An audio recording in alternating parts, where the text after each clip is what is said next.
여러분의 무료함을 책임져 드립니다. 낮에 들으면 재밌고 밤에 들으면 더 흥미로운 심야 썰타임.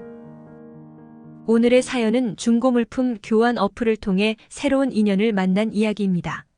어떤 사연인지 너무 궁금한데요. 좋아요, 구독, 알림 설정 부탁드립니다.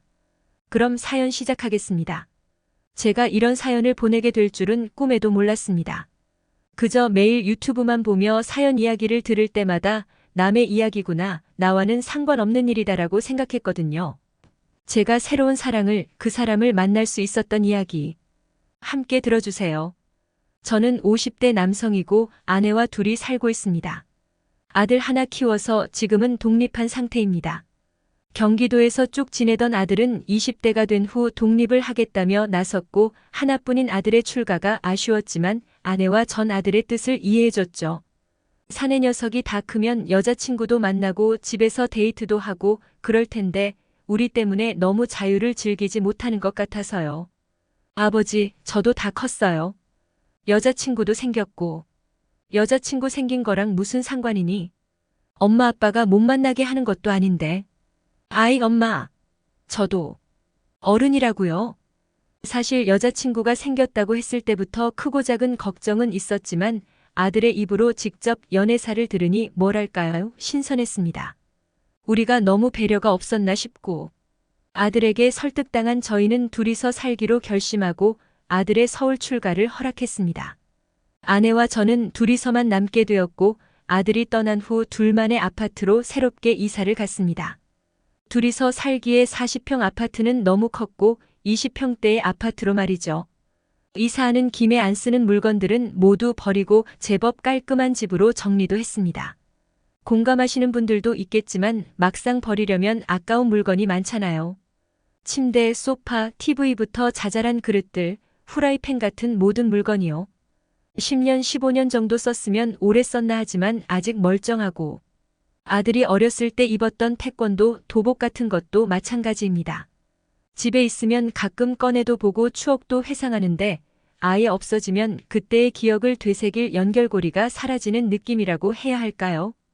타임머신을 타는 기분이에요. 차라리 진짜 타임머신이 있었다면 짐 정리를 하며 아내와의 결혼사진과 추억을 조금 더 들여다봤다면 저는 지금쯤 후회하지 않고 있을까요? 버릴 물건을 나누며 이건 안 된다, 이건 괜찮다 그렇게 서로 의견을 내던 중 아내와 저의 의견이 대립하게 되었습니다. 바로 제가 몇 년 전 아내에게 선물했던 지갑인데요. 구매한 지는 4년밖에 안 된 나름 쓸만한 지갑이었습니다. 매일 덜렁거리며 카드, 통장을 잃어버리는 아내를 위해 장지갑 하나를 선물해줬거든요. 고가의 명품은 아니지만 제법 알아주는 브랜드 지갑이기도 했고 아내가 아깝다고 중요한 자리에만 들고 다녔기에 사실상 새 지갑과 다름없었습니다. 그런데 왜 파냐고요? 말하기 쑥스럽지만 재작년 시작한 사업이 떡상했기 때문입니다. 요즘 젊은 세대가 좋아한다는 곱돌이탕이라는 메뉴인데요. 아들 녀석도 좋아하고 저도 고기를 좋아하는지라 가족들의 추천을 받고 시작한 사업이 정말 초대박을 쳤습니다. 아내와 함께 가게를 하며 밤낮 없이 분주하게 지낸 지 몇 년, 이제는 2호점을 낼 정도로 번창했습니다. 생소한 메뉴려나요? 말 그대로 곱창이나 대창, 그리고 닭도리탕을 섞어서 만든 메뉴입니다. 요즘은 닭볶음탕이라고도 하죠. 닭도리탕을 끓일 때 국물에 미리 양념해둔 곱창과 대창을 함께 넣고 끓이는 방식인데요. 저도 처음 이름만 들었을 땐 이거 웬 잡탕이냐 했지만 아들 녀석이 진짜 맛있다고 먹어보면 생각이 바뀔 거라며 배달로 시켜서 같이 먹었는데 정말 맛있더라고요. 취사병 출신이라 요리에 일가견이 있기도 했고 아내도 요리를 좋아해서 저희 둘은 금방 곱돌이탕의 매력에 푹 빠졌습니다. 저희만의 비법 양념을 만들고 적당한 맵기를 조절했죠. 주변 사람들과 아들에게 맛도 보여주며 최상의 맛을 찾은 결과 꽤 유명한, 별점이 높은 가게가 되었습니다. 잘 되는 날은 하루 매출이 입이 떡 벌어질 정도였으니까요. 여보, 우리 이제 성공한 거야? 너무 고생했어. 정말 고생했어. 우리 해낸 거야.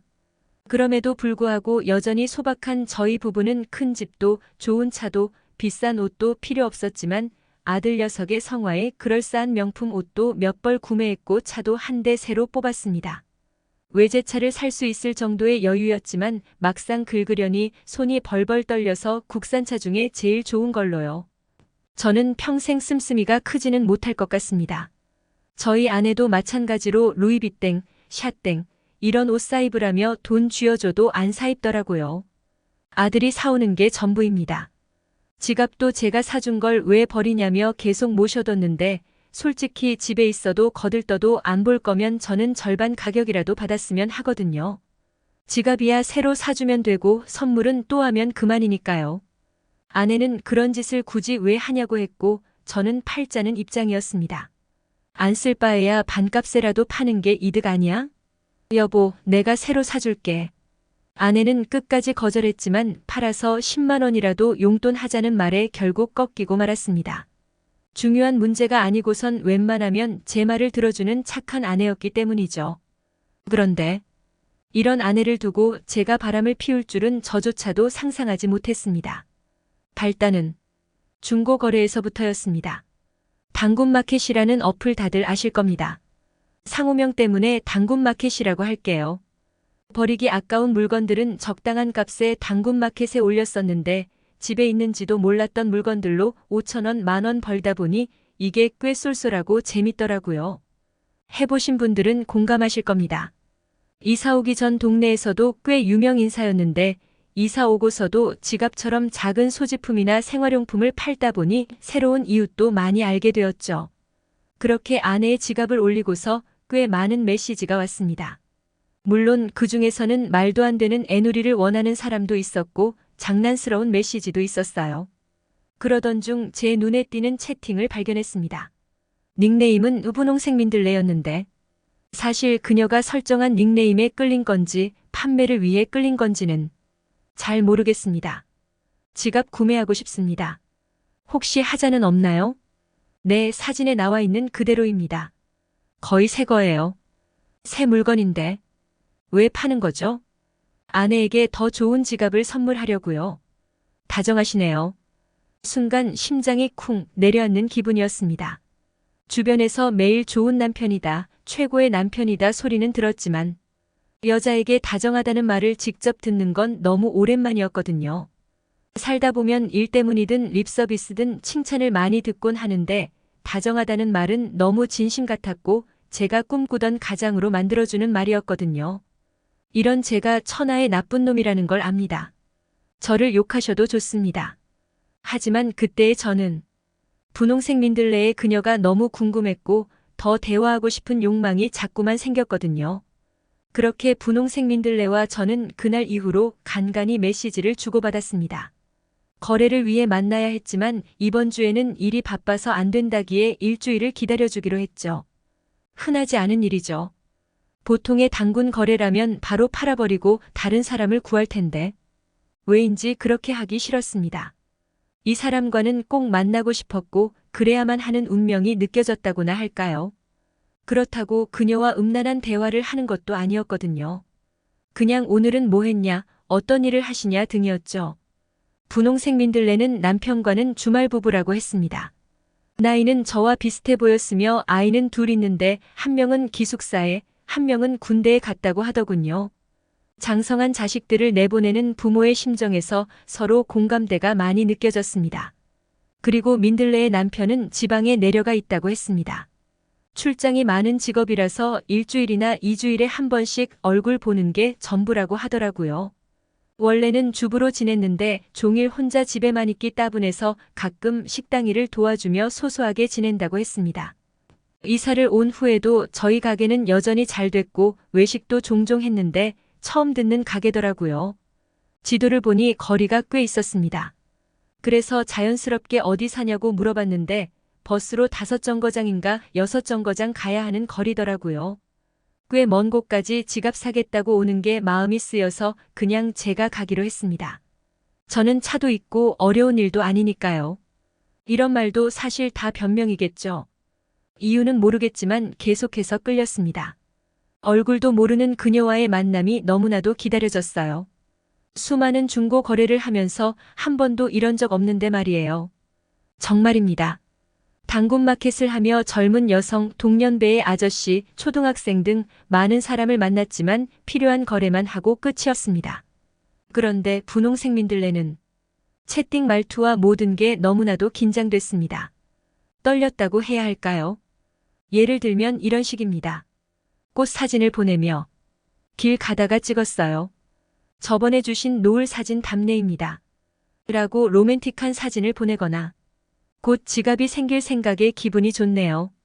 얼른 만나고 싶어요. 라며 오묘한 메시지를 보냈죠. 여러분이 보시기에도 의미심장하지 않나요? 물론 제가 먼저 사진도 보냈고 닉네임이 예쁘다며 나이도 물어보고 했지만 저는 마치 뭐에 홀린 듯이 분홍색 민들레에게 점점 빠져들고 있었습니다. 가게에서도 집에 와서도 계속해서 당근마켓만 봤죠. 아내는 뭐가 그렇게 재밌냐고 웃었지만 사실 저는 당근마켓이 아닌 민들레와의 채팅을 기다리고 있었어요. 얼굴도 이름도 모르는 사람이 왜 그렇게 기다려진 걸까요?